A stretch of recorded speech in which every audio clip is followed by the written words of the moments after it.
여러분은 평생 일했습니다. 누구보다 부지런했고 누구보다 성실했습니다. 그런데 왜 돈은 늘 부족하고 왜 미래는 늘 불안하게만 느껴지는 걸까요? 똑같은 나라에서 똑같은 시대를 살아가고 똑같은 물가 속에서 살아가는데 어떤 사람은 노후가 될수록 더 여유롭고 어떤 사람은 시간이 갈수록 더 불안해집니다. 이 차이는 어디에서 생기는 걸까요? 오늘은 부자들이 공통적으로 하지 않는 단 3가지 습관을 통해 그 이유를 분명히 알려드리겠습니다. 이 3가지만 정확히 이해해도 인생이 안정되고 돈의 흐름이 뒤바뀌기 시작합니다. 그리고 이 3가지는 누구나 당장 실천할 수 있는 단순한 습관입니다. 하지만 대부분의 사람은 평생 단 한 번도 제대로 지키지 못한 습관이기도 합니다. 오늘 대본은 여러분이 그 3가지를 실천할 수 있도록 실제 사례와 행동 전략으로 구성되어 있습니다. 끝까지 시청하신다면 여러분의 인생에서도 한 가지 분명한 변화가 일어날 것입니다. 이야기의 주인공은 은퇴 후 3년째 노후 불안에 시달리고 있는 70세 박노인입니다. 그는 젊을 때부터 공장에서 일하고 주말에는 막노동을 나가며 가족을 위해 헌신한 사람이었습니다. 그런데 정작 은퇴 후 통장을 열어보면 남아있는 것은 얼마 되지 않았습니다. 고정 지출은 많고 건강보험료는 오르고 물가는 치솟고 생활비는 점점 빠듯해졌습니다. 그에게는 2가지 두려움이 있었습니다. 하나는 병이 나면 어쩌나 하는 두려움, 그리고 다른 하나는 돈이 떨어지면 어떻게 살아가야 하나 하는 두려움이었습니다. 하지만 박노인은 자신이 왜 돈이 모이지 않는지 정확히 알지 못했습니다. 그냥 운이 없었나, 월급이 적었나, 시대가 나빴나, 이런 생각만 반복했습니다. 그러던 어느 날 그는 작은 계기 하나를 통해 자신의 습관을 돌아보게 됩니다. 그리고 그 순간부터 그의 삶은 조금씩 달라지기 시작합니다. 박노인이 가장 먼저 깨달은 것은 바로 기록의 부재였습니다. 그는 평생 돈을 열심히 벌었지만 단 한 번도 돈을 어떻게 쓰는지 기록해 본 적이 없었습니다. 지갑에 있던 현금이 왜 줄었는지, 통장에서 왜 돈이 빠져나갔는지, 월말에 왜 적자가 발생하는지 전혀 알지 못했습니다. 단지 왜 이렇게 돈이 없어지지? 라는 막연한 불만만 가지고 있었습니다. 하지만 그는 어느 날 작은 충격을 받습니다. 아침에 동네 병원에 다녀온 뒤 마트에서 식료품을 사고 점심에 지인이랑 차를 마시고 저녁에 택시를 타고 귀가했는데 하루 만에 7만 원이 넘게 빠져나간 것을 통장에서 본 것입니다. 그때 그는 처음으로 생각했습니다. 내가 대체 어디에 이렇게 많이 쓰는 거지? 그날 밤 그는 작은 노트를 꺼냈습니다. 그리고 그날 사용한 돈을 모두 적어보았습니다. 커피 한 잔 4,800원, 택시비 9,300원, 생필품 13,000원, 과자와 음료수 4,200원, 병원비 2만 원, 점심 7,000원. 이렇게 적어보니 알지 못했던 진실이 드러나기 시작했습니다. 그동안 그가 사소하다고 생각했던 지출들이 모여 한 달에 50만 원이 넘게 나가고 있었던 것입니다. 부자들은 절대 이런 방식으로 살지 않습니다. 그들은 반드시 기록합니다. 기록하면 돈이 흐르는 길이 보이고 그 길을 통제할 수 있습니다. 나레이션. 여러분이 돈을 모으지 못하는 가장 큰 이유는 돈의 흐름을 모른다는 데 있습니다. 돈은 기록하는 순간부터 움직임을 드러냅니다. 어디서 새는지, 어디서 줄일 수 있는지, 어디에 쓰면 되는지가 눈앞에 드러납니다. 부자가 되는 것은 절대 숫자를 많이 버는 사람이 아니라 숫자를 다루는 사람입니다. 돈은 통장을 나가는 순간 사라지는 것이 아니라 기록을 통해 여러분에게 말을 하기 시작합니다. 기록 습관은 단순한 메모가 아닙니다. 기록은 지출 통제, 미래 비용 예측, 생활 패턴 분석이라는 3가지 힘을 만들어주는 과정입니다. 박노인은 기록을 시작한 지 2주 만에 식비가 18% 줄었습니다. 택시비는 절반 이하로 줄었고 의미 없이 구입하던 생활용품은 사지 않게 되었습니다. 그는 놀랐습니다. 이렇게 많이 세고 있었구나. 돈을 모으는 첫 번째 단계는 절대 더 벌기가 아닙니다. 새는 돈을 막는 것입니다. 그리고 부자들은 이 단계를 절대 생략하지 않습니다. 두 번째 습관은 훨씬 더 깊은 문제였습니다. 박노인은 평생 지금 편한 선택을 해왔습니다. 배가 고프면 편의점에서 간식을 샀고, 귀찮으면 택시를 탔고, 여유가 되면 새 물건을 사면서 스트레스를 풀었습니다. 공부는 늘 내일로 미뤘고, 새로운 금융상품은 어려워 보인다는 이유로 알아보지 않았습니다. 몸이 피곤하면 운동을 미뤘고, 건강검진은 귀찮아서 패스했습니다. 이런 선택들이 쌓여 시간이 지나자 그의 삶은 점점 불안해졌습니다. 부자는 절대 이런 선택을 하지 않습니다. 그들은 단기 만족보다 장기 가치를 보고 행동합니다. 당장의 불편함을 받아들이고 미래의 편안함을 선택합니다. 박노인은 어느 날 은행 창구에 갔다가 충격을 받습니다. 상담 직원이 말했습니다. 아버님, 이 상품은 예금보다 금리가 2배 높습니다. 자동이체로 소액만 넣어도 꾸준히 자산이 쌓입니다. 그는 그 말을 처음 듣는 듯한 표정이었습니다. 그는 평생 예금만 해왔고 금융 지식에 무지했습니다. 돈 이야기는 어렵다고 생각했고 그래서 피했습니다. 그런데 그 선택이 결국 자신의 불안한 노후를 만들었다는 사실을 늦게 깨달았습니다.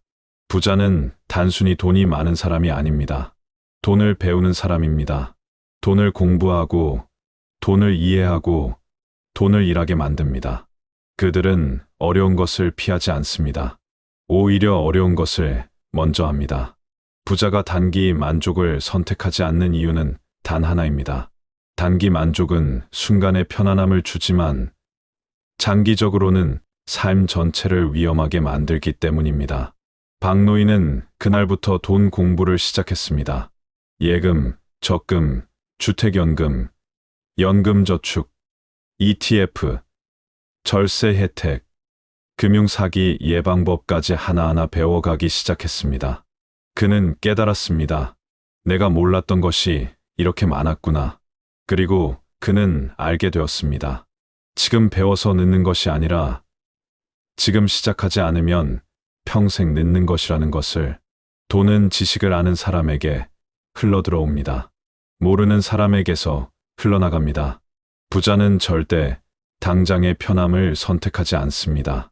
그들은 미래의 안정이라는 더 큰 보상을 위해 오늘 조금 불편함을 선택합니다. 세 번째 습관은 매우 깊고 감정적인 문제였습니다. 대부분의 사람은 돈 이야기를 불편해합니다. 돈 이야기하면 속물 같잖아. 돈이 전부는 아니야. 돈 얘기하면 괜히 관계만 어색해져. 박노인 역시 그랬습니다. 그는 평생 돈 이야기를 피했습니다. 딸에게 생활비가 힘들다는 말도 하지 않았고 친구들과도 돈에 대한 대화를 거의 나누지 않았습니다. 전문가에게 상담받는 것도 꺼렸습니다. 괜히 욕심 많은 사람처럼 보일까봐. 하지만 부자는 완전히 다르게 행동합니다. 그들은 돈 이야기를 자존심 문제로 생각하지 않습니다. 돈은 깨끗한 도구이자 생활의 안전장치이며 삶을 지키는 방패라고 생각합니다. 그래서 부자는 돈 이야기를 당당하게 하고 필요한 정보를 얻고 전문가와 적극적으로 상담합니다. 그리고 그 과정에서 기회를 발견합니다. 박노인은 어느 날 작은 사건을 겪습니다. 병원비가 예상보다 많이 나와서 당황하던 날 딸이 말했습니다. 아빠, 이런 거 미리 상담받으면 비용 줄일 수 있었어요. 왜 말을 안 하셨어요? 그 말은 박노인의 마음을 깊게 찔렀습니다. 그는 평생 민폐 끼치기 싫어서 괜히 자존심 상할까봐 어르신이 돈 때문에 고민한다고 보일까봐 돈 이야기를 하지 않았습니다. 그런데 그 침묵이 결국 그의 인생을 더 어렵게 만들고 있었다는 것을 깨달았습니다. 그날 그는 처음으로 자신의 속마음을 털어놓았습니다. 사실 조금 힘들다. 딸은 놀란 표정으로 말했습니다. 아빠, 이런 건 부끄러운 게 아니에요. 알려야 도와드릴 수 있어요. 그 순간 박노인은 깨달았습니다. 돈을 불편해하는 순간, 돈은 우리 인생에서 사라진다는 것을. 부자는 돈을 불편해하지 않습니다. 돈을 대화의 주제로 꺼내고 배움의 수단으로 받아들이고 생활의 기준으로 삼습니다. 박노인은 3가지 습관을 바꾸기 시작했지만 시간이 지나자 큰 저항이 찾아왔습니다. 기록은 어느새 귀찮아졌고 돈 공부는 어려워 보였고 지출을 줄이려니 삶이 답답해졌습니다. 그는 여러 번 포기하고 싶었습니다. 내 나이에 뭘 바꾼다고. 이제 와서 뭐가 달라지겠어. 그냥 버티다가 가면 되지 뭐. 이런 생각들이 마음속에서 계속 올라왔습니다. 여러분도 새로운 습관을 만들 때 항상 경험하는 감정입니다. 그러나 부자는 이 단계에서 멈추지 않습니다. 부자는 저항을 당연한 과정이라고 알고 있습니다. 저항은 실패의 신호가 아니라 변화가 시작되었다는 신호입니다. 인간의 뇌는 익숙한 패턴을 유지하려 하고 새로운 행동을 두려워합니다. 그래서 새로운 습관을 만들 때 반드시 저항이 생깁니다. 박노인은 어느 날 손주에게 들은 말 때문에 멈춰 있던 습관을 다시 움직이기 시작했습니다. 손주는 조용히 말했습니다. 할아버지, 난 나중에 빚 없이 살고 싶어. 그 말에 박노인은 가슴이 무너지는 느낌을 받았습니다. 자신의 세대와 자녀 세대가 겪어온 재정 불안이 손주의 마음에도 스며들었다는 사실이 그를 크게 흔들었습니다. 그 순간 그는 깨달았습니다. 나는 더 늦기 전에 바뀌어야 한다. 그는 기록을 다시 시작했고 돈 공부를 다시 이어갔고 생활비 구조를 차근차근 정리해 나갔습니다. 저항은 여전히 있었지만 목표가 생기자 행동은 다시 움직였습니다. 부자는 목표가 생기면 흔들리지 않습니다. 그들은 이유가 있는 행동을 합니다. 골칫거리였던 저항은 오히려 이미 있는 변화가 일어나는 증거가 됩니다. 박노인은 3가지 습관을 90일 동안 실천했습니다. 그리고 놀라운 변화가 일어났습니다. 첫째, 적어도 매달 흘러나가던 15만 20만 원의 불필요한 지출이 사라졌습니다. 둘째, 자동이체로 설정된 금융상품을 통해 작은 금액이지만 꾸준히 자산이 쌓이기 시작했습니다. 셋째, 통장의 구조를 개편하여 생활비, 비상금, 고정지출을 분리했고 이 때문에 통장 잔액이 예측 가능하게 움직이기 시작했습니다. 넷째, 병원비 보험료 공과금 같은 미래 비용까지 미리 계산하는 습관이 생겼습니다. 다섯째, 노후에 대한 불안이 크게 줄었습니다. 금액이 커서가 아닙니다. 그의 삶에 통제감이 생겼기 때문입니다. 통제감이란 내가 인생을 흔들리지 않고 다루고 있다는 감각입니다. 부자는 바로 이 통제감을 만들어갑니다. 기록은 통제감을 만들고 돈 공부는 선택권을 만들며 돈에 대해 말하는 태도는 기회를 만들어냅니다.